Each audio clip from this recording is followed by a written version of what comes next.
العرب أولا، والأمازيغ والأفارقة والمسلمين كل مع بعضهم. هذه الشعوب التي يعتبرها الغرب درجة ثانية. نقول لهم فقتوا توا ولا ما فقتوش؟ بعد ما تم ذبح واغتيال الحلم العربي على مرأى ومسمع منكم وفي أراضي عربية في دياركم، فهمتوا اللعبة ولا ما فهمتوش؟ وقتاش مش تفيقونا؟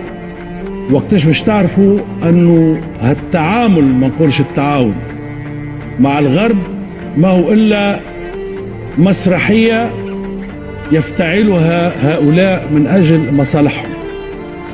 وكلما بان بصيص أمل بأن النجاح والتفوق سيكون لنا إلا وانقضوا علينا بسيوفهم وبرصاصهم وبأسهمهم وبكل آلات الأجرام التي يتقنون استعمالها، خاصة في حقنا.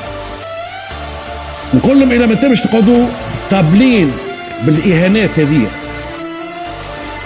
المنتخب المغربي بين أنه أسطورة الأوروبيين ما يتغلبوش وكذا أني أسطورة كاذبة، لأنه ربي خلقنا كيف كيف بشر، واللي يخدم يلقى. أما كي تخدم أنت وتجي مش توصل للهدف متاعك، هو يستعمل كل الأساليب الخسيسة الرديئة القذرة من أجل أنه يقتل لك الحلم متاعك. ورغم ذلك ما زلت تصر على التعامل معه. وهنا أتوجه بالكلام إلى الأنظمة المسؤولة في مختلف هذه البلدان، بلداننا الإفريقية والعربية والمسلمة، بما فيها من شرائح أمازيغية وبربرية، اللي هم ناسنا زاد كيف كيف ونتشرفوا بهم، واللي هم يعيشوا في نفس الوضع بتاع الاستضعاف اللي نعيشوا فيه احنا. إلى متى مش نقعدوا نقولوا لهم وي؟ نقعدوا احنا ديما من بني وي وي مع الناس هذوما، يفكونا في كل شيء واحنا باقي راضيين ونقولوا سافا عملنا بيرفورمانس باهي ويعطينا الصحة وان شاء الله المرة الجاية. المرة الجاية مش يعاود يفك لك نفس الشيء، ومش يعاود يسرق لك، ومش يعاود ينتهك لك حقك. والحل بمنطق القانون ومنطق المنع شنو ومنطق الكذب ومنطق الآليات الإجرامية اللي يستعملوا فيها الكل باش يبرروا الإجرام نتاعهم.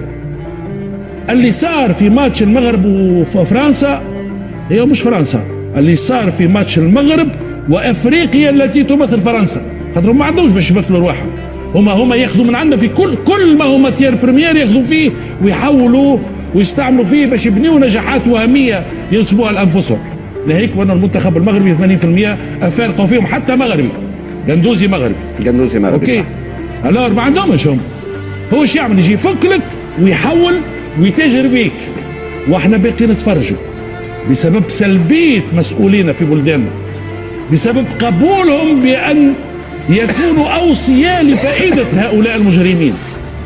عندناش حق حتى ان نفرحوا بمشكوره لعبه باهي. هزيتوا الدنيا كلها، هزيتوا البترول، هزيتوا المعادن، هزيتوا الهم الازرق، السخط المسقط على روسكم، ما نفرحوش في ماتش معاكم مشكوره؟ معناها غدوه كي تولي ثم بطوله عالم في الشكوبه تعملوا نفس الشيء. معناها آن الأوان لينا باش نفيقوا على رواحنا. أنا بالنسبة لي حلم عربي تم اغتياله، حلمي تو العربي الجديد هو أن يستفيق العرب ونبداوها من الكورة. طز في الفيفا وفي المونديال، مونديال العرب اللي صار في قطر عمناول كان أجمل مونديال. اي بوركوا با اتحاد عربي لكرة القدم يكون قوي ويتلها بالكورة مليح، ويولي تبادل لاعبين في بعضنا في عرب، وتولي استثمارات في بعضنا في عرب، ويولي مونديال عربي دائم. وسميح ما لعبش معاك. إذا كان أنت يغيظك أنه نربحك في لعبة 90 دقيقة وبعد كل واحد يمشي على روحه وتنهال عليا بسموم العنصرية متاعك، لا لشيء إلا لأني أنا وياك مش من نفس الجنسية، وبعد تقول لي الكورة للتقابل والرياضة والتحابب، وتقول لي لا تداخل سياسي في الرياضي، وانت حاطط لي رئيس دولة جاي يجري على يديه وساقيه باش تفرج الدومي فينال، حاجة اللي عمرها 7 سوايع طيارة باش تفرج الدومي فينال، عليه ما جاش في الكارت فينال مع انجلترا؟ جاء من أجل إتمام مهمة قذرة ومن أجل التستر على حقيقة ما يجري في فرنسا من احتجاجات ضده وضد حكومته. وهذا أكده اليوم عضو برلماني في فرنسا، لأنه هم في آخر الأمر بعد ما بسرقوا الماتش حتى بعد صارت أحداث في باريس نسبوها للمغاربة وقالوا المغاربة ضربوا وكسروا كذا.